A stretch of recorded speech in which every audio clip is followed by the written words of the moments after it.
आता हे भरावर पिताय काय चाललंय पोरी म्हणतील काय मावशानं कसली घाई आहे म्हणून आहेत ग लग्न झाल्यापासून कसं असं सगळं नीट नेटकं चालू आहे ना मग सासर काय किंवा माहेर काय असं हवं आणि तसं हवं. खरं आहे ग. एक वेळ सासर परवडलं पण आता माहेर परवडत नाही. हो बाई.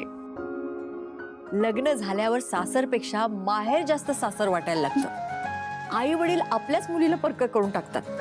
हो हो माझं लग्न झाल्यानंतर जेव्हा मी पहिल्यांदा माहेरी गेले ना तर माझी आई लगेच जावई बापू आले आणि लेक इकडे बॅग उचलतीये कोणी हात लावायला सुद्धा आलं नाही. तेव्हा मी म्हंटल आता माझं नाही नवऱ्याचं झालंय हे माहेर. पण ह्या सगळ्यापेक्षा आपलं लहानपण खूप छान होतं, हो की नाही? खरंय. शिवा, आज तुझ्यामुळे हे आठवायची उसंत तरी मिळाली. हो ग अगदी खरंय. काय धम्माल करायचो ना आपण. हो ना, आम्हाला सांगा ना तुम्ही काय काय मजा करायचा. काय केलं नाही ते विचार.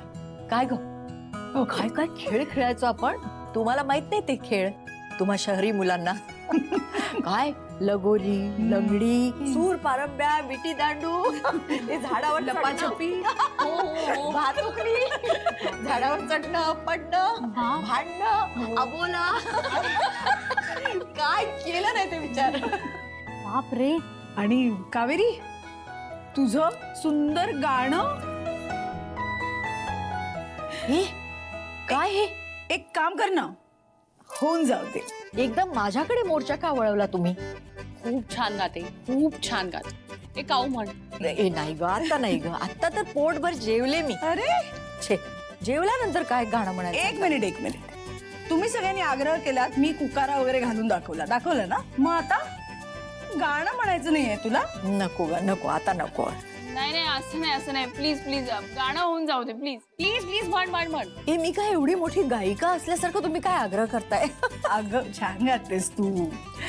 बर ओके. एक मिनिट हा.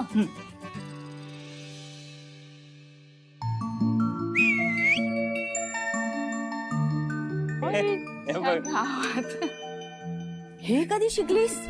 माझ्या लाडक्या सुनेने शिकवलंय मला. वा, आता मला गायलाच पाहिजे.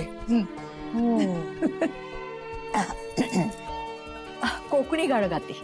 या दोघींच्या आवडीचं आहे ते गाणं.